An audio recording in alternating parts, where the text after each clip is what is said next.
வணக்கத்தை தெரிவிச்சுக்கிறேன். இன்னைக்கு காஞ்சிபுரம் மாவட்டத்தில் காஞ்சிபுரம் சட்டமன்ற தொகுதிக்கு நம்முடைய தலைவர் அவர்களால் உங்களிடத்தில் ஒப்படைக்கப்பட்டிருக்கக்கூடிய நம்முடைய வெற்றி வேட்பாளர் சகோதரி வித்யா சுகுமார் அவருடைய வெற்றியை உறுதி செய்கின்ற அளவுக்கு நீங்கெல்லாம் வர தேர்தலில் உதயசூரியன் சின்னத்தில் வாக்களித்து மிகப்பெரிய வெற்றியை தேடி கொடுப்பீங்கிற நம்பிக்கையில உங்களை எல்லாம் தேடி நான் வந்திருக்கிறேன். இந்த நிகழ்ச்சி இவ்வளவு சிறப்பாக ஏற்பாடு செஞ்சிருக்கக்கூடிய மாவட்ட கழக செயலாளர் சுந்தரன் அவர்களுக்கும் நாடாளுமன்ற உறுப்பினர் செல்வம் அவர்களுக்கும் முன்னாள் சட்டமன்ற உறுப்பினர் சகோதரர் எழிலரசன் அவர்களுக்கும் உங்களுடைய மேயர் சகோதரி மகாலட்சுமி யுவராஜ் அவர்களுக்கும் சகோதரர் சி.கே. தமிழ்ச்செல்வன் அவர்களுக்கும் அதன் சந்திரன் ஆறுமுகம் இளைஞரணி துணை செயலாளர் அப்துல் மாலிக் சகோதரர் பிரபு கஜேந்திரன் சகோதரர் அன்பழகன் சகோதரர் ராமகிருஷ்ணன் சுந்தரமகனம் சகோதரர் எம்.எஸ். சுகுமார் சகோதரர் சீனிவாசன் சிகாமணி ஒன்றிய செயலாளர் திரு குமார்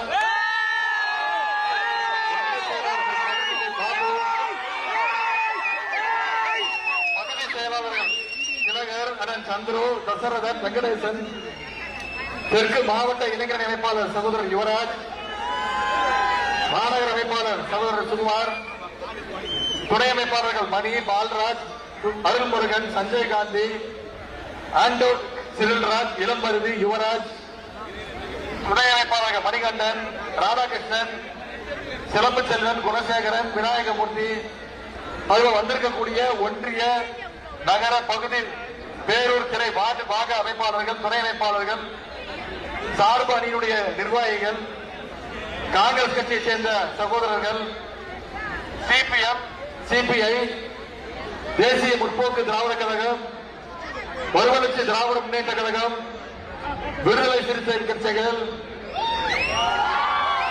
ஐயுஎம்எல் மனிதநேய மக்கள் கட்சி எஸ்டிபிஐ மற்றும் அனைத்து தோழமை கட்சியை சேர்ந்த தாய்மார்கள் பெரியோர்கள் இளைஞர்கள் நெசவாளர்கள் விவசாய பெருமக்கள் வர்த்தக பெருமக்கள் அத்தனை பேருக்கும் வந்திருக்கக்கூடிய முத்தமிழர் கலைஞருடைய உயிரினும் மேலான அன்பு உடன்பிறப்புகள் அத்தனை பேருக்கும் என்னுடைய வணக்கத்தை நான் தெரிவிச்சுக்கிறேன்.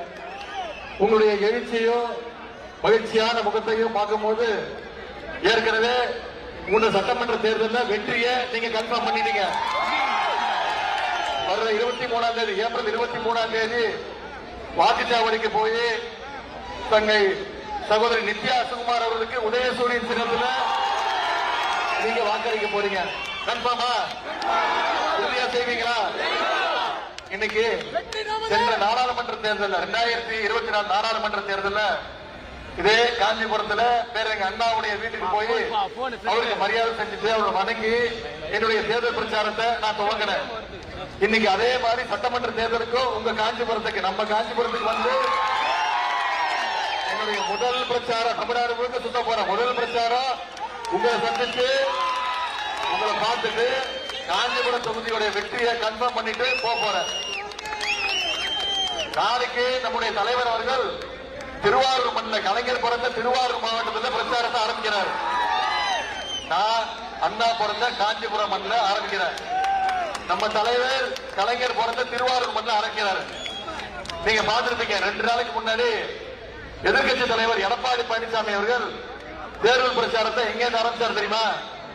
சென்னையில பாஜக போட்டியிட மயிலாப்பூர் தொகுதியில் தான் தன்னுடைய பிரச்சாரத்தை ஆரம்பிச்சார். இதுல என்ன தெரியுது? நம்மளுடைய கொள்கை தலைவர்கள் பேருங்க அண்ணாவோ டாக்டர் கலைஞரோ. எடப்பாடி பழனிசாமியோட கொள்கை தலைவர் யாரு? அமித்ஷாவோ மோடி அவர்களும்.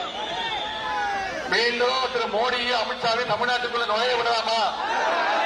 நிச்சயம் தமிழ்நாட்டு மக்கள் அனுமதிக்க மாட்டாங்க. நம்முடைய தலைவர் அதான் தொடர்ந்து சொல்றாரு. வர்ற தேர்தல் டெல்லிக்கும் தமிழ்நாட்டுக்கு நடக்கக்கூடிய தேர்தல். மீண்டும் தமிழ்நாட்டுக்குள்ள பாசிச சக்திய பாஜக சக்திய நுழையவிடக்கூடாது. இன்னைக்கு மக்களை சந்திக்க ஆரம்பிச்சிருக்கோம். மக்களை போய் வாக்கு கேட்க ஆரம்பிச்சிருக்கோம். எந்த உரிமையில கேட்கிறோம்? 2021 சட்டமன்ற தேர்தலில் என்னென்ன செஞ்சு கொடுத்திருக்கிறோம்?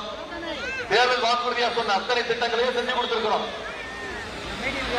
முதல்ல ஆட்சி பொறுப்பேற்று நம்முடைய தலைவர் முதலமைச்சரா பொறுப்பேற்று அவர் போட்ட முதல் கையெழுத்து மகளிர் உங்களுக்கான கையெழுத்து விடியல் பயண திட்டம். இந்த விடியல் பயண திட்டத்தின் மூலம் ஒவ்வொரு மகளிரும் குறைந்தது 900 ரூபாய் வரைக்கும் மாசம் மாசம் சேமிச்சிருக்கிறாங்க. அதே மாதிரி குழந்தைங்க பள்ளிக்கூடத்திற்கு வரணும் படிக்கணும்னு 1ஆம் வகுப்புல இருந்து 5ஆம் வகுப்பு வரை படிக்கக்கூடிய அனைத்து குழந்தைகளுக்கும் முதலமைச்சர் காலை உணவு திட்டம். இன்னைக்கு 10 லட்சம் கல்லூரி மாணவ மாணவிகளுக்கு இலவச லேப்டாப் திட்டத்தையும் அறிவித்து ஒரே மாசத்துல நம்முடைய தலைவர் கொடுத்திருக்கிறார். அதே மாதிரி பள்ளிக்கூடம் படிச்சா பார்த்தாரு, காலேஜ் போய் படிக்கணும், உயர்கல்வி ரொம்ப முக்கியம்னு புதுவை பெண் திட்டம், தமிழ் புதல் திட்டம். அரசு பள்ளியில படிச்சு எந்த கல்லூரியில போய் சேர்ந்தாலும் அவங்களுக்கு மாசம் 1000 ரூபாய் கல்வி ஊக்கத்தொகையும் நம்முடைய அரசு கொடுத்திருக்கு. 13 லட்சம் மாணவர்கள் பயன்பெற்று இருக்கிறாங்க. இப்படி பல்வேறு திட்டங்கள். இதற்கெல்லாம் முத்தாய்ப்பாக கலைஞர் மகளிர் உரிமை தொகை திட்டம். தேர்தல் அறிக்கையில நம்ம சொன்ன வாக்குறுதி கடந்த 3 வருஷமா மாசம் 1000 ரூபாய் 1,31 லட்சம் மகளிருக்கு நம்முடைய தலைவர் கொடுத்திருக்கிறாங்க. இந்த திட்டத்தை இந்த தேர்தல் காரணம் காட்டி 3 மாசம் நிர்வாகத்தோடு அதிமுகவும் பாஜக கூட்டணியும் முயற்சி பண்ணாங்க. நம்முடைய தலைவர் என்ன பண்ணாரு? நான் 1000 ரூபாய் கொடுக்கிறத நீங்க நிப்பாட்ட போய் செய்கிறீங்களா? கொடுக்கிற 5000 ரூபாய் 5000 ரூபாய் 1,31 லட்சம் குடும்பங்களுக்கு நம்முடைய தலைவர் கொடுத்திருக்கிறார். அது மட்டும் இல்ல, இன்னொரு வாக்குறுதியும் கொடுத்திருக்கிறாரு. மீண்டும் நம்முடைய திராவிட மாடல் 2.0 ஆட்சி அமைச்சோட மகளிர் உரிமை தொகை 1000 ரூபாய் இருந்து 2000 ரூபாய் உயர்த்தி கொடுத்தாரு. தலைவர் வாக்குறுதி கொடுத்திருக்கிறார். நம்முடைய தலைவர் நிச்சயம் சொன்னா செஞ்சு காட்டுவார். இதையெல்லாம் மக்கள்கிட்ட கொண்டு போய் நீங்க எடுத்து வச்சு பேசுங்க. இப்படி பல திட்டங்கள் செஞ்சதுனாலதான் இன்னைக்கு தமிழ்நாடு இந்தியாவிலேயே நம்பர் 1 ஸ்டேட். வளர்கின்ற மாநிலங்கள்ல 11.19% வளர்ச்சியோடு இன்னைக்கு நம்பர் 1 ஸ்டேட்டாக நம்முடைய தமிழ்நாடு வந்திருக்கு. இதற்கெல்லாம் ஒன்றிய அரசு பாஜக ஏதாவது நமக்கு துணை இருந்தாங்களா? நம்ம கேட்கிற நிதியை கொடுக்கிறாங்களா? தமிழ்நாட்டுக்கு ஏதாவது திட்டத்தை கொண்டு வந்தாங்களா? ஒன்றிய அரசு போடுகின்ற பட்ஜெட்ல தமிழ்நாட்டுக்கு திட்டங்கள் ஒரு திட்டமும் கிடையாது. தமிழ்நாடுக்கு திட்டமும் இல்ல, தமிழ்நாடுங்கிற பெயர் கூட பட்ஜெட்ல கிடையாது. ஒன்றிய அரசு பட்ஜெட்ல கிடையாது. அப்படிப்பட்ட ஒன்றிய அரசு இன்னைக்கு அதிமுக அடிமை கூட்டம் தமிழ்நாட்டுக்குள்ள கொண்டு வருது. ஜாடிக்கு ஏற்ற கூடின்னு சொல்லுவாங்க. அது மாதிரி இன்னைக்கு மோடிக்கு ஏற்ற ஒரு அடிமையாக எடப்பாடி பழனிசாமி அவர்கள் இருக்கிறாங்க. நான் மாப்பிளை சொல்லியிருக்கிறேன், மீண்டும் சொல்றேன். நம்ம முரட்டு பக்தர்கள் பார்த்திருக்கிறோம், முரட்டு தொண்டர்கள் கேள்விப்பட்டிருக்கோம், பார்த்திருப்போம். இன்னைக்கு இந்தியாவே ஒரு முரட்டு அடிமையை எடப்பாடி பழனிசாமி ரூபத்தை பார்த்துக்கிட்டு இருக்கு. அப்படிப்பட்ட அந்த முரட்டு அடிமையை விரட்டி அடிக்க வேண்டிய தேர்தல் வருகின்ற சட்டமன்ற தேர்தல். இதை நீங்க நிச்சயம் செய்வீங்க அப்படிங்கிற நம்பிக்கை எங்களுக்கு இருக்கு. தமிழ்நாட்டை தொடர்ந்து ஒதுக்கி வருகின்ற பாஜகவை நாம தமிழ்நாடு ஒதுக்கி வைக்கணும். நிச்சயம் செய்வோமா? வேண்டும். அதே மாதிரி தமிழ்நாடு என்னைக்குமே டெல்லிக்கு அவுட் ஆஃப் கண்ட்ரோல் அப்படிங்கறத இந்த தேர்தலை நாம ப்ரூவ் பண்ணி காட்டணும். அது மட்டும் இன்னைக்கு பல்வேறு திட்டங்களை வாக்குறுதிகளை நம்முடைய அரசு கொடுத்திருக்கு. தேர்தல்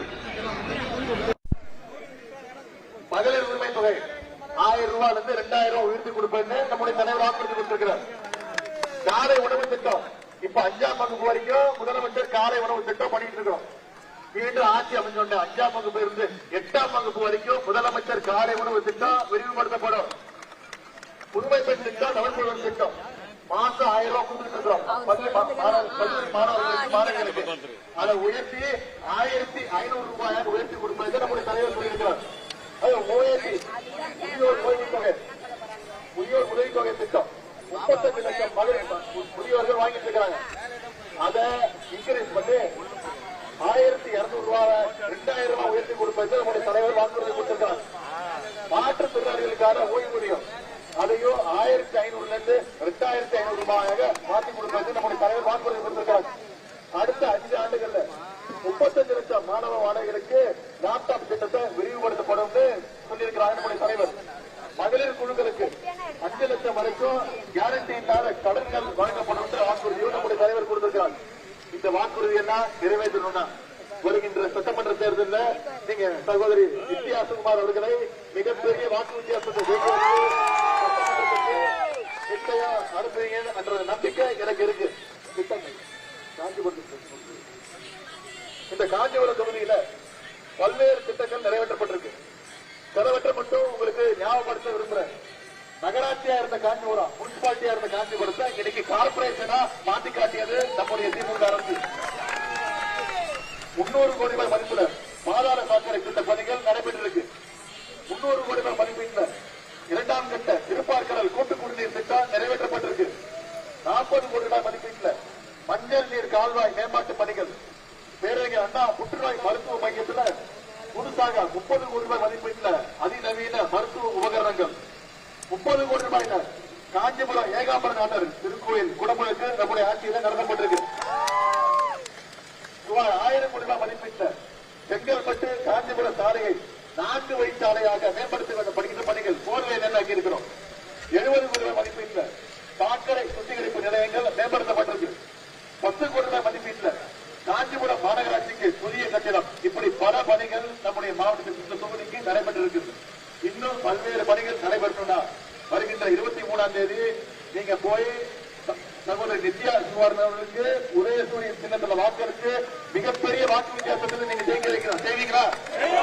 நிச்சயம் பண்ணுவீங்களா? இவரையெல்லாம் அன்போடு கேட்கிறேன், பண்போடு கேட்கிறேன், பாசத்தோடு கேட்கிறேன், உரிமையோடு கேட்கிறேன், உங்கள் வீட்டு பிள்ளையாக இருந்து கேட்கிறேன், உங்கள ஒருத்தராக இருந்து கேட்கிறேன். இன்னும் பெருமையா பூரிப்பா சொல்லணும்னா தலைவருடைய மகனாக இருந்து கேட்கிறேன், புத்தகங்களாக கலைஞருடைய பேரனாக இருந்து கேட்கிறேன். ஆதரிப்பு உதயசூரியன் வரவேற்புக்கும் நன்றி நன்றி நன்றி.